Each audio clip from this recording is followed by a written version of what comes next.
Amazing. That's why we're so popular in the world, ladies and gentlemen. We just murdered 1 million people in the country next to Iran. We murdered another 1 million people in the other country on the other side, in Libya. We just dropped 27,000 bombs in Syria to the country just to the north. We're still occupying Afghanistan. And someone else is a bad actor? We are the terrorists. The United States is the terrorists. And you want to know how I know? Here's Wesley Clark. Here's a general to tell you what the real agenda is. About 10 days after 9/11, I went through the Pentagon and I saw Secretary Rumsfeld and Deputy Secretary Wolfowitz. I went downstairs just to say hello to some of the people on the Joint Staff who used to work for me. And one of the generals called me in. He said, "Sir, you got to come in. You got to come in and talk to me a second." I said, "Well, you're too busy." He said, "No." He says, "We've made the decision. We're going to war with Iraq." This was on or about the 20th of September. I said, "We're going to war with Iraq. Why?" He said, "I don't know." He said, "I guess they don't know what else to do."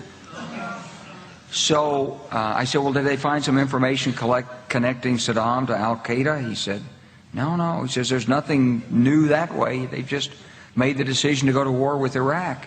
He said, "I guess it's like we don't know what to do about terrorists, but we've got a good military and we can take down governments." And he said, "I guess if the only tool you have is a hammer, every problem has to look like a nail."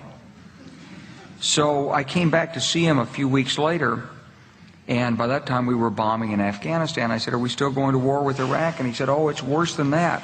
He said, he reached over on his desk, he picked up a piece of paper, and he said, I just got this down from upstairs," meaning the Secretary of Defense's office today, and he said, "This is a memo that describes how we're going to take out 7 countries in 5 years, starting with Iraq and then Syria, Lebanon, Libya, Somalia, Sudan, and finishing off Iran."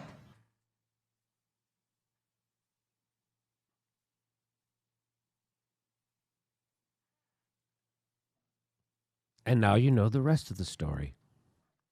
Why did we invade Iraq? That's why. Why did we invade Libya? That's why.